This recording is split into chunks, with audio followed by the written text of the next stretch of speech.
ప్రభుత్వం దృష్టి తీసుకొచ్చి పరిష్కారం చేయాలనే ఉద్దేశంతోనే ఈ ఆందోళన మనం చేపట్టాం. ఇది మొదటిది కాదు, ఇది చివరిది కూడా కాదు. ఎందుకంటే ఈరోజు మనం ఈ ధర్నా చేస్తే ఈ కలెక్టర్ గారు ఈ ప్రభుత్వం స్పందించి పరిష్కారం చేస్తారనే ఒక భ్రమ మనకే ఉండాలన్న పని లేదు. అయితే అడిగిందే అమ్మాయినా అన్నం పెట్టదన్న సామెత ఉంది. ఈ అధికారులు మన అమ్మల లాంటి వాళ్ళు కాదు, సవత్తల్ లాంటి వాళ్ళు. అధికారులు ఈ ప్రభుత్వం సవత్తల్ లాంటి వాళ్ళు. అమ్మనే అడగకపోతే అన్నం పెట్టదంటే సవత్తలు పెడతదా? అందుకనే గట్టిగా మొట్టికాయలు వేయాలి ఈ ప్రభుత్వం మీద. ఈ అధికారులను మీరు చేస్తారా చస్తారా అని చెప్పేసి నిలదీసే పరిస్థితి ఏర్పడినప్పుడే మన సమస్యలు పరిష్కారం అవుతాయని చెప్పేసి మీకు అందరికి మనవి చేస్తున్నా. ఏళ్లు గడిచిపోతున్నాయి, తరాలు మారిపోతున్నాయి, అయినా సమస్యలు మాత్రం పదిలంగా అట్లే ఉంటున్నాయి. ఇంకెంతకాలం కావాలి?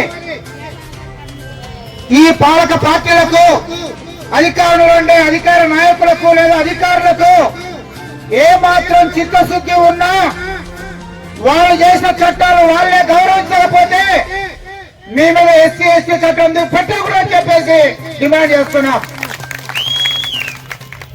ఎవరైనా గ్రామాల్లో దళితులపై దాడి చేస్తే వాళ్ళపైన ఎస్సీ ఎస్టీ కేసు పెడతారు కదా. మరి ఎస్సీ ఎస్టీల కోసం చట్టం వచ్చింది.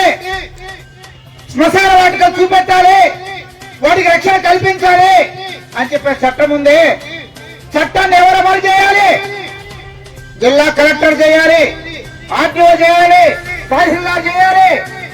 వాళ్ళు అమలు చేస్తున్న చూసే పని ఎమ్మెల్యేలు, ఎంపీలు, మంత్రులు చేయాలి. నేను డిమాండ్ చేస్తున్నా, ఎవరైతే ఈ చట్టాలు అమలు చేయకుండా అడ్డుపడుతున్నారో ముందు వాళ్ళకు ఎస్సీ ఎస్టీ చట్టం కేసు పెట్టాలని చెప్పేసి డిమాండ్ చేస్తున్నా.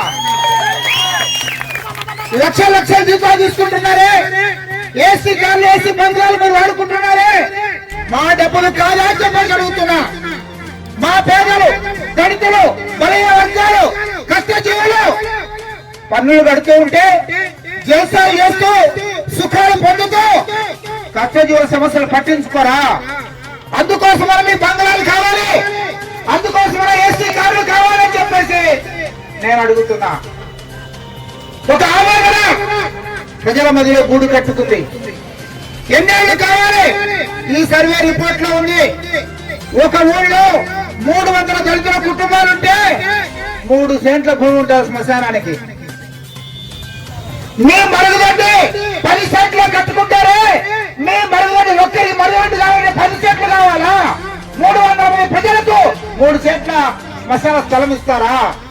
సిగ్గుండాన్ని అని చెప్పేసి అడుగుతున్నా.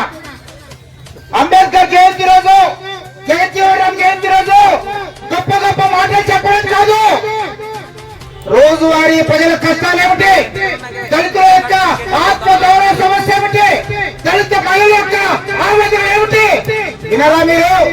చౌలో సీసం పోసారు మీకు, కళ్ళు లేవా, కబోదులా మీరు?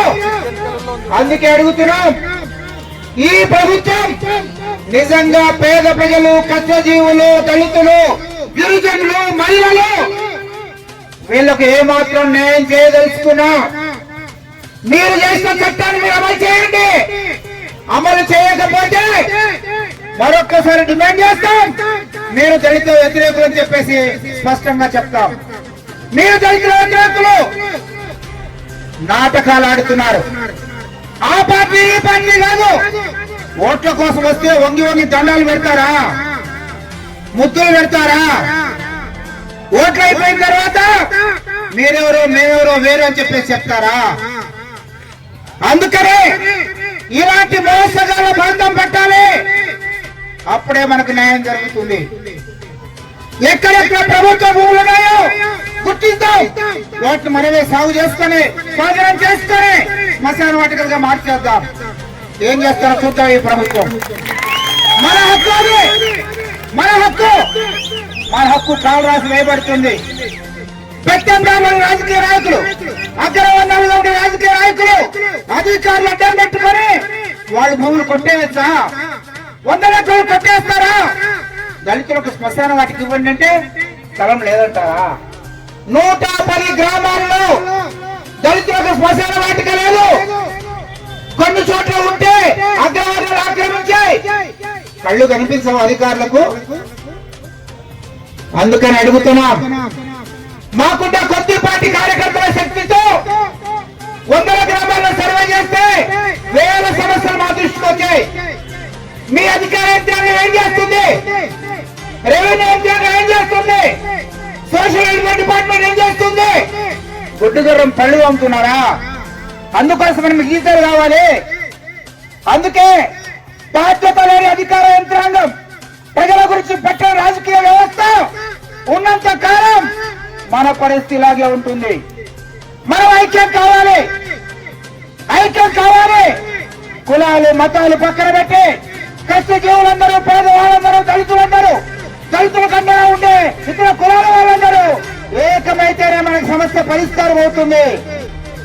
అప్పుడే ఈ ప్రభుత్వం దిగొస్తామని చెప్పేసి అలాంటి దురకాలకు పోరాటానికి మనమందరూ సంసిద్ధం కావాలని చెప్పేసి మీకందరికీ మనవి చేస్తూ నాకు ఇచ్చిన అవకాశానికి ధన్యవాదాలు తెలియజేస్తూ